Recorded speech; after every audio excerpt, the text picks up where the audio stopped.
Welcome. Today is September 25th, 2024. My name is Gregory McCord, live and direct with Dr. G.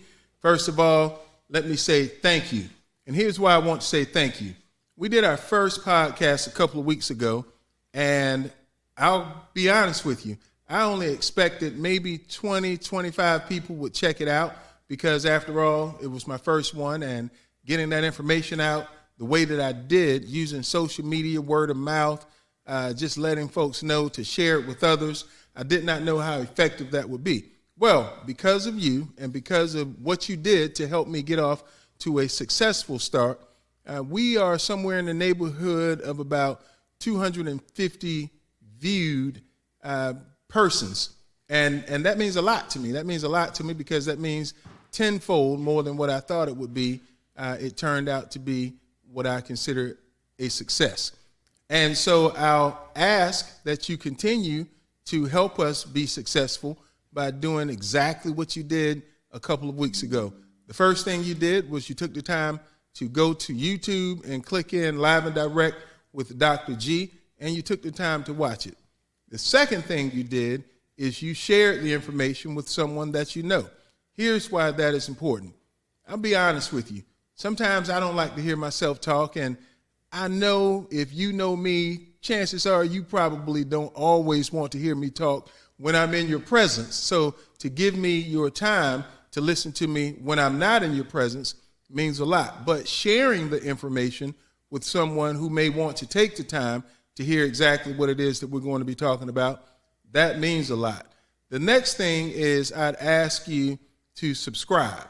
So we've got the viewership down, we've got the sharing, now the subscription. As you subscribe, it only takes a second to click subscribe, and I have you locked in. As I have you locked in, it also enhances or increases my ability to be heard on this platform of YouTube, and then it's also something that I want to spread out to other platforms, Spotify, Apple Podcasts. So again, I'm not dreaming small, I'm actually dreaming big, but I can't do it without you. My goal is to be able to come to you and share information that you consider to be relevant, timely, and that you consider it to be worthy of sharing and discussing with someone else. So again, check us out. Look out for the information as it announces when we'll be hosting our podcast. We're doing a tape to live right now, but the goal is to be able to go live. I can't wait to go live, and I can't wait to go live for a couple of reasons. One, because I love that interaction. I love the interaction between you, me, and my guests. So I can't wait for that. I had an opportunity to hear from many individuals about our last podcast, and they all say pretty much the same thing. And so I wanted to make sure I took time out today to talk about the format that we have and what you should expect if you tune in or if you choose to share this information with others so that they can tune in. The first thing I want you to know is I am not responsible for anything that my guests say on this show. Now, what that means is I don't condone or condemn the thoughts, ideas, expressions, or opinions of others. However, the goal for me is to be able to not only agree at times, but disagree at others. And disagreement doesn't mean anything other than we have different points of views. And I think that's what you want, having something to balance off of. I share that because in the last podcast, at times it would seem as though me and my guests were going back and forth. In all actuality, we were just expressing ourselves from different perspectives. And that's what I want to see when I look at a podcast, and hopefully that's what you want to see when you look at a podcast. Occasionally, you'll see me look away or look down. It's because I'm still getting familiar with the camera, and I'm still learning how this goes. So as I continue, my goal is to get better. And I'm only pointing out things that were pointed out to me from those of you that took the time to watch it. I love criticism. I love constructive feedback. I love to know what I'm doing because it gives me an opportunity to get better. I say that because part of why I went with Live and Direct is because I've always been the type to share with others those things that I find to be to my liking, as well as those things that may not necessarily be to my liking. And sometimes it's not interpreted the way that I want it to be interpreted. So know that with me, when you share your information with me, it'll be received as it should be received, and I'll make my level best to make it better for the next time. I also want to take a few moments to plug out the institutions that I have graduated. I'm a proud graduate of South Carolina State University. That's where I picked up my educational administration degree, EDD, by the way. I also am a graduate of Livingstone College, Cambridge University, Lincoln Memorial, and I did some studying at Augusta State. I only bring these up because you never know who's listening, and if you know someone that might have some association or affiliation, or if you are currently attending one of these institutions, know that we're out here representing for you.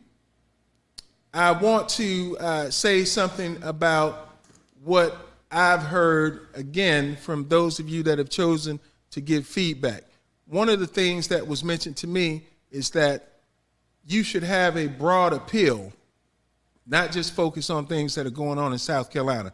I say that because we talked about cell phone bans and the new cell phone ban or bill here in South Carolina. However, it's not just South Carolina that cell phones are an issue for young people. Cell phones are an issue for young people inside and outside of the classrooms universally.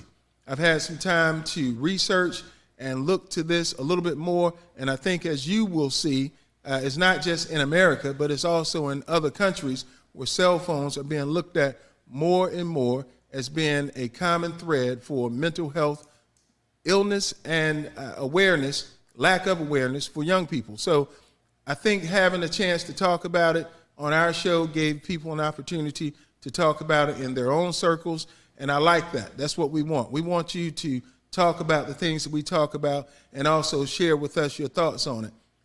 I also want to take a few moments to talk about cell phones with older adults. I'm going to come back to that, and when I say older adults, I'm talking about people my age. I have not been one to use social media up until late. And I can tell you, in just my short 3 or 4 months of becoming more familiar with the many different platforms of social media, it's overwhelming. It's time consuming. It's exhausting. And I'm an adult. So imagine what that might do for a young person. I say this because I look at the many different, what do they call those things? Trolls, or they call them reels, or they call them TikToks, and I see people my age and older, not just younger, but people my age that are using it for business. They're using it to share information, but some are using it to promote things that don't necessarily need to be promoted, such as violence. Some are using it to promote things that don't need to be promoted, and I'm trying to find a way to use it in a positive light. So I say that to say that if you are using social media, if you are sharing information, let's make sure that we're doing it in a responsible way so that others, if and when they view it, they can learn something from it, or they can have insight as to how to learn something from it. So I'm hoping that I provide that with what I'm doing here with this Live and Direct with Dr. G.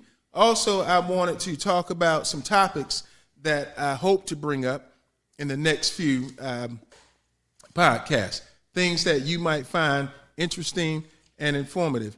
Health disparities in men and women of color. My goal is to have medical experts on to talk about some of the things that are plaguing us as a people. As I get older, every day I wake up and I see where someone at or about my age has left here. And I think about, is there something that could have been done to prevent it? Well, there are several factors that are attributing to early deaths in men and women of color. And so I'm looking forward to having someone from the health profession come on and talk specifically about what we can do. And it's not always the things that we think it is. You know, sometimes we think is, we need to exercise more, or, we need to watch what we eat, or, we need to do. Yes, some of those are true, but then some of it is related to your background. What's your family medical background? And so I want someone to come in and help talk about that in one of our upcoming shows. Another thing that has been brought to my attention that would be an interesting topic, I said that I wanted to talk about not just health, not just education, but also some topics would be considered after dark. And one of those after dark topics, I don't think it's after dark, but someone mentioned to me, hey, why don't you talk about sexual habits and tendencies of married people? Right there alone, I think that's going to capture the interest of some, because chances are when I talk about something, it's not necessarily going to be me that I'm talking about, but it could be. It could be me, or it could be situations that you've shared with me that you're looking for insights and answers to. And by no means do I want anyone to think that I'm a psychologist or any type of expert on some of these topics, but my goal is to have experts or people that are knowledgeable to talk about these types of things when we do talk about them. Mental health awareness, and men of color. As I get older, one of the things that, and I want to pause for a moment because I think about me and how I might have benefited from being more aware of the issues involving people of color as it relates to mental health. My generation, when I grew up, there was never a conversation about mental health. It was more about keeping things in the dark, so to speak. Why is that?